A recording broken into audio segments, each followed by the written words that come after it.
Welcome back. You're still watching It's a Beautiful Day. This is Weather HQ. Now, as temperatures continue to rise, many Filipinos are heading to the coast to cool off and unwind. Now, what happens to our mind and body when we're near the sea? And how can we make the most of these natural benefits? To tell us more, we're joined via Zoom by Dr. Yeng Gatchalian, Chief Psychologist of the Mind Care Center, Department of Psychology and Perpetual Health Medical Center in Las Piñas. Doc Yeng, magandang umaga. It's a beautiful day. Magandang umaga. Thank you for having us here in beautiful day. Doc Yang, let's start off first with the fact that, okay, so pumunta tayong beach. Normally, we go there para sa bakasyon, just to get a bit of a tan, really enjoy time with the friends, with the family. But medically speaking and mentally speaking, there is a sort of release na parang nahanap lang natin kapag nasa beach po tayo. What is that feeling that we have that when we're in the beach in particular, around salt water and around that sort of environment that really helps us just cope with whatever's happening in life? Ay, malaki. Going to the beach has many benefits to our mental health. No? Hindi lang talaga physical health. Number one, we have to remember when we go to the beach, it's very vast. It's vast. Parang there's a sense of freedom and relief. Ang lawak-lawak niya. And then there's the sound of the water. Sound of the waves. Yung sound ng waves kasi, it can help you feel very relaxed kasi yung tranquility niya. Actually, may iba-ibang colors yung mga sounds na yan. Meron silang tinatawag na white sound, ito yung very relaxing, and then yung pink sound ng wave, yung tuloy-tuloy na parang dinidiretso lang siya, no? It gives you that feeling na you're so relaxed, you're so serene, the place is just so chill. Parang ganon yung dating niya. And then, the other sound that we will get, yung medyo rumbling. Yung tumatama sa mga bato, they call it brown sound. And that brown sound actually can help in anxiety. Really? But siguro, disclaimer muna tayo, Paolo.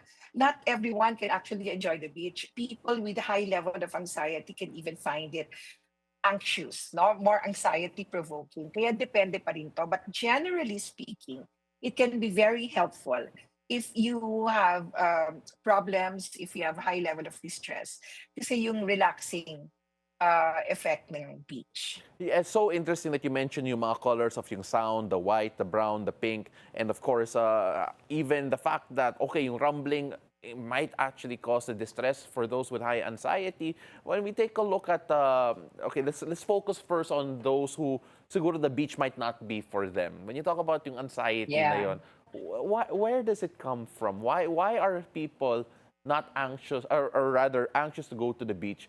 Kasi there are some people, I'm sure we have that friend or two, na ayaw talaga mag-beach kasi for whatever reasons na talagang ina-avoid nila. What's the science behind that?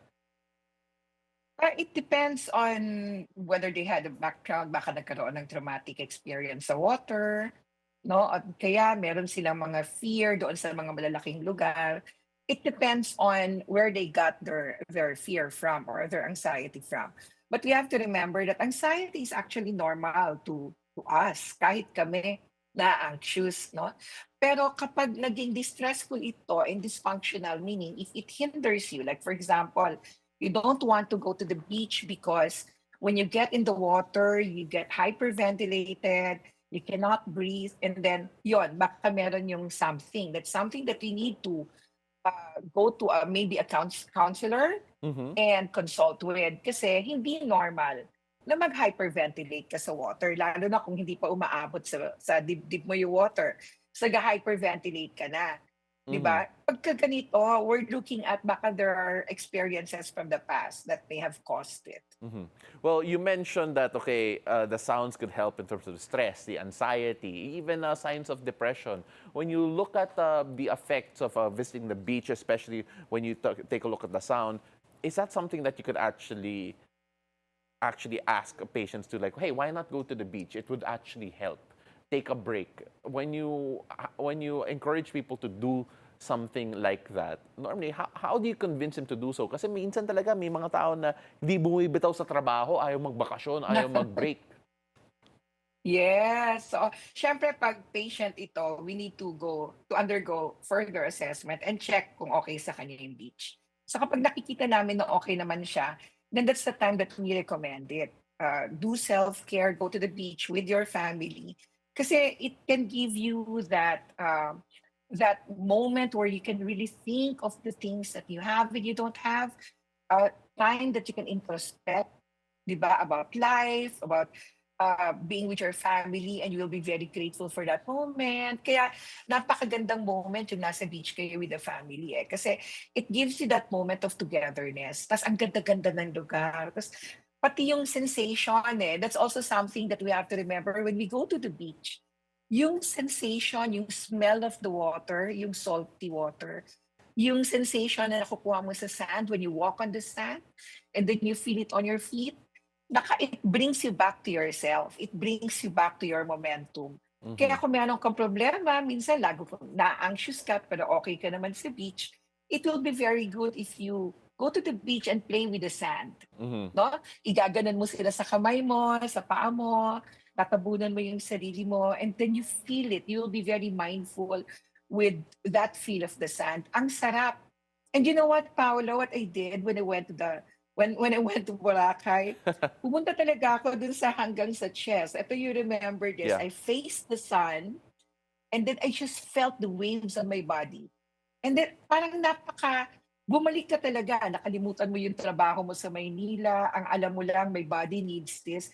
And then you start thinking of beautiful things. And then you start, maybe if you're prayerful, then it's a time that you can also pray with the water. And you'll be very, very mindful. Ma-appreciate mo talaga yung ganda ng nature. And then after that, you will feel very good. Mhm. Well, you mentioned the smell of the salt water. Of course, other Mm-mm. benefits actually being around salt water. Of course, there's also going to be the sun exposure. There's just so much nature that happens around, and when your body is exposed to it in a way that's probably more exposed than usual, it feels that there is a bit of a reset when it comes to that. When it comes to getting in Mm-mm. touch with nature again, how important is that to connecting with yung mind mo, being more mindful, as you mentioned a while ago, and of course using that to not just self-improve, but really to heal yourself and reconnect with everything that needs to be reconnected, so, well, mentally speaking and even emotionally. Yeah, I like the word reset. No, that's exactly what happened to me when I was in Boracay. And that will happen to you too. Kasi di ba, ang gulo sa Maynila, let's admit it. Ang dami nating trabaho. And we're so overwhelmed with so many tasks on our hands. So when you get that reset with the nature, babalik, re-energize ka. It doesn't only happen in your mind. Chemicals also have something to do with it. Kasi when we are so stressed, your brain secretes more cortisol. And itong cortisol, ito yung stress hormones natin. So when you are in a relaxing area, like the beach, nare-relax yung body mo, you can breathe properly, and then nalilesen yung cortisol. And then with the vitamin D coming from the sun, nakakatulong itong mag-secrete ng serotonin. Serotonin are mood regulators. These are hormones that can help you regulate your mood. Kaya kapag merong anxiety ang isang tao, binibigyan sila ng SSRI, no? Or depression, ito yung mga serotonin reuptake. Mhm. Kasi kailangan ng katawan natin ng serotonin, yung enough, the sufficient amount of serotonin in our body for us to be regulated and to be more relaxed. Kaya Doc, kapag nasa sun ka, na vitamin D, pero morning sun to wag yung araw sa tanghali. Nakakatulong yung mag-boost ng vitamin D.